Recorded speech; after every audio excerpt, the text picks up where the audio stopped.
So welcome back to the my YouTube channel guys. तर guys मोसम असताना आणि आता फक्त चॅम्पियन्स ट्रॉफी असताना सो सुरू करूया.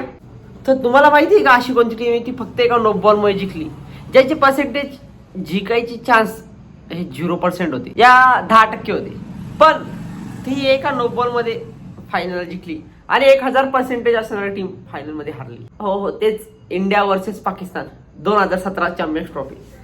हा म्हणजे सर्वांना वाटत होतं की ऑस्ट्रेलिया, न्यूझीलंड, इंग्लंड आणि इंडिया ह्या सेमी फायनल मध्ये येतील, पण घडले दुसरेच. इंडिया विरुद्ध लाचार पराभव सहन करून सुद्धा पाकिस्तान फायनलला आली. आता प्रत्येकाला हेच वाटत होतं की इंडिया खूप सोप्या पद्धतीने चॅम्पियन्स ट्रॉफी जिंकणार, पण खुदा का करिश्मा कुछ अलग ही था. इंडियाने टॉस जिंकला आणि पहिले बॉलिंगचा निर्णय घेतला. त्यानंतर बघता काय, पाकिस्तानचे फकर जमात आणि अझर अली बॅटिंगला आले. 5व्या काय 6व्याच ओव्हरमध्ये बुमराने पहिलीच विकेट घेतली फकर जमातच्या रूपात, पण त्याच टायमाला पलटला सिक्का आणि खुदा का करिश्मा झाला आणि तो ठरला नो बॉल. आणि त्या नो बॉलच्या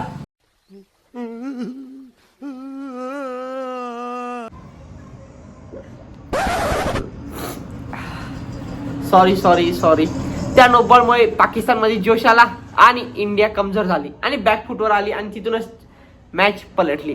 त्यांची ओपनिंग पार्टनरशिप 100 रनची झाली आणि बघता बघता त्यांनी 337 रन केले आणि तिथंच इंडिया कुठेतरी बॅकफुटवर गेली.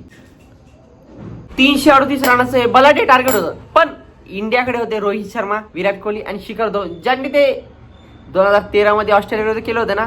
सरांना वाटत होतं आता तसंच काहीतरी होणार, पण मोहम्मद आमिरचा दुसराच काहीतरी प्लॅन होता आणि इंडियाचे म्हणजे आपले जे बॅकबोन होते त्यांना गो होम केले आणि मॅच कुठेतरी पलटली.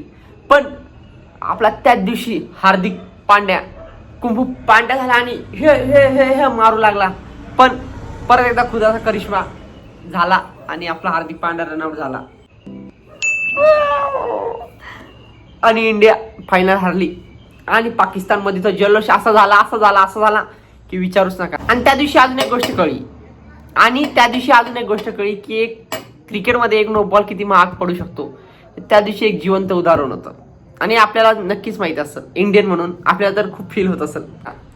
पण आपण तर हेच म्हणणार नाही एका नो बॉलमुळे मॅच पलटली, पण तसं काही नाही मित्रांनो. पाकिस्तानने चांगली मेहनत केली, पाकिस्तानने चांगली बॅटिंग केली, पाकिस्तानने चांगली बॉलिंग केली आणि कुठेतरी लक सुद्धा लागतं क्रिकेटमध्ये. एक दिवस तुमचा चांगला नसले ना, बघू शकता काय होतं. 2019 वर्ल्ड कप, 2023 वर्ल्ड कप आणि 2017 चॅम्पियन्स ट्रॉफी, पण 2024 आणि आता असेच होणार. आणि 2025 मध्ये सुद्धा आपण ही चॅम्पियन्स ट्रॉफी आपल्याच घरी आणणार. आणि एका चुकीमुळे 0 हा हिरो झाला आणि पाकिस्तान चॅम्पियन झाला. तसेच तुम्हाला हा व्हिडिओ जर आवडला असेल तर नक्कीच चॅनलला लाईक करा, सबस्क्राईब करा आणि जास्तीत जास्त हा व्हिडिओ शेअर करा. आणि तुम्ही आपल्यासोबत येत आहे ना मॅच पाहायला दुबईला, आपण जाऊ. अरे मी नाही चाललो, मी तर घरूनच पाहणार. तुम्ही चालले का? जा आणि मला तिथून व्हिडिओ कॉल करा.